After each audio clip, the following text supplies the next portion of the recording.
In Geneva, United States and Ukrainian envoys have finished a day of talks on President Donald Trump's 28-point plan for ending Russia's war in Ukraine. U.S. Secretary of State Marco Rubio was optimistic about the process, saying today's negotiations had been the most productive to date. While he wouldn't be drawn on details due to the ongoing nature of the talks, he said that they had made, quote, substantial progress.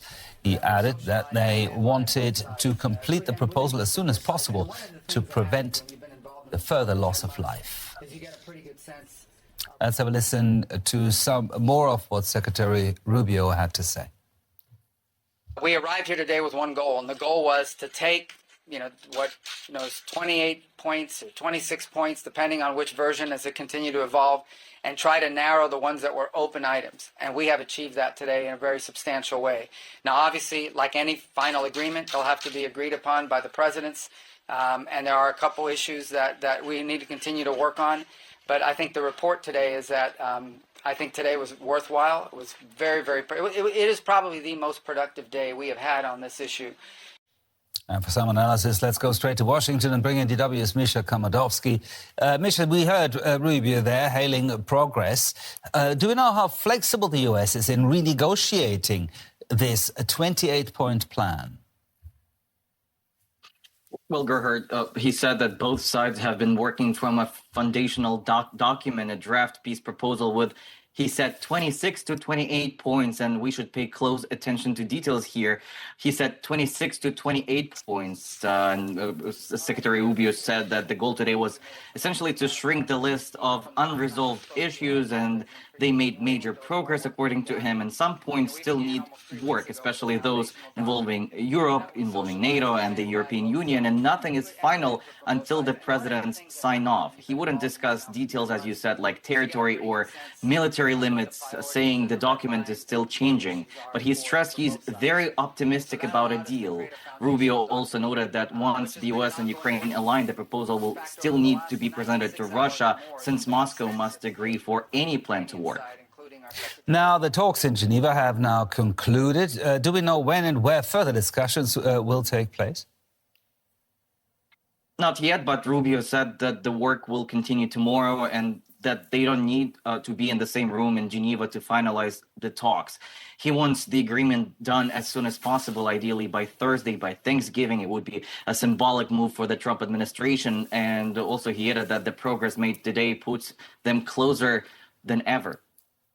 Now, earlier, President Trump had slammed Ukraine, saying they express zero gratitude for U.S. efforts. Do we know what's led to this outburst? Yes, you're right. President Trump said that he inherited the war in Ukraine from Biden, even though the war was already ongoing during his first term. And today he didn't criticize Russia in his post. He criticized Ukraine, saying its leaders aren't grateful. And I've covered every Trump-Zelensky meeting here in Washington, including the Oval Office one, that notorious one that turned into a verbal standoff between officials. And the Ukrainian side, I have to say, has always opened with thanks.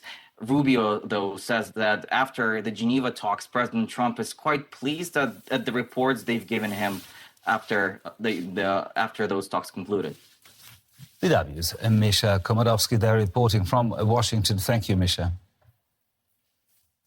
And earlier I also spoke to Gabrielius Landsbergis, the former foreign minister of Lithuania and currently a visiting fellow at Stanford University in the US. Landsbergis had written on X that, quote, there is a glaringly obvious message for Europe in this 28-point plan. This is the end of the end. I asked him what he meant by that.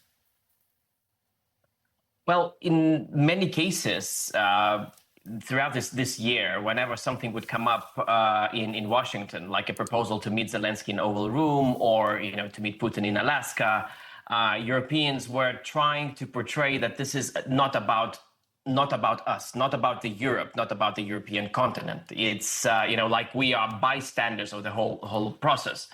I think that we should say that it's enough of that. That it is about us, it is about our security, and if United States is choosing not to support Ukraine in this, and actually almost it seems as if they are choosing to support Russia, it's about European security, and Europe has to have a say in this. not to be in a beggar's position, but to be a proud continent that can deliver security to its allies and itself. But can it really without the US? Well, it has to. Unfortunately, there is no other way.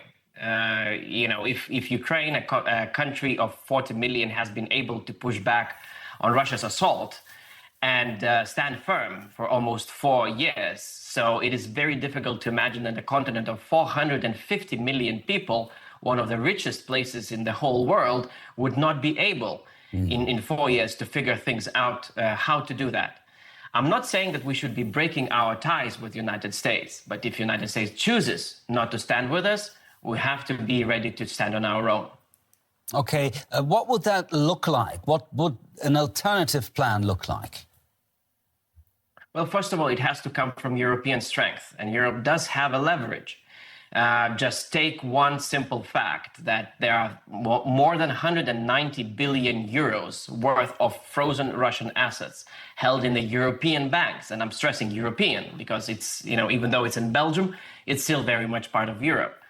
If we were to use those funds to support Ukraine, I think that the whole negotiation or so-called negotiations between the Americans and the Russians would lose much of its energy, because Europe would have a very big say in this. We are going to support Ukraine. We want Ukraine to win. We don't want Russia to win. And if somebody else has a negotiation, that's all okay, but we are not taking part in it, at least at this stage. If we don't do that, well, unfortunately, then we have to beg for a place at somebody else's table. Now, if we're looking at the fact that this 28-point plan was allegedly negotiated behind both Europe's and Ukraine's back, only between Russia and the US, what tells us that about this plan? Well, the plan as such is really horrible. It is a reminiscent of pacts of the Second World War, or after the Second World War, that divided Europe among the great powers, that draw the artificial new lines that left free countries and free people at the mercy of the dictators. And my country has been a victim of one of those plans that was agreed in Yalta. And we made a promise to Europe that Europe will never see this sort of thing again after the Berlin Wall fell.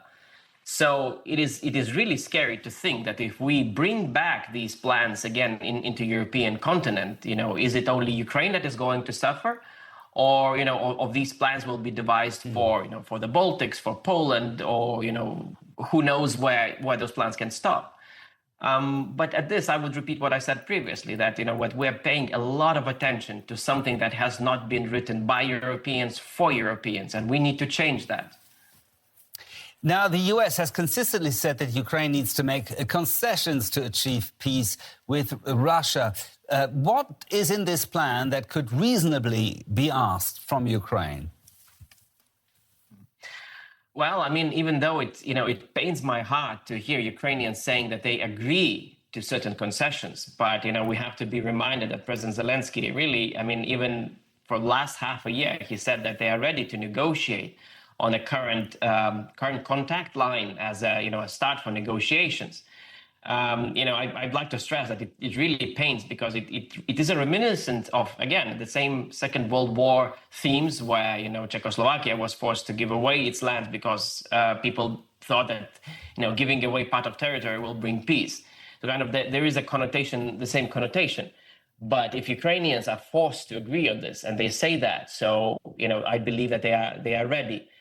But I don't think that Putin is ready. Honestly, he believes that he's in a good momentum. He believes that he has United States closer to their position, which gives them opportunity to legitimize their continuous action. The former Lithuanian Foreign Minister Gabrielius Landsbergis, thank you very much for sharing your expertise with us.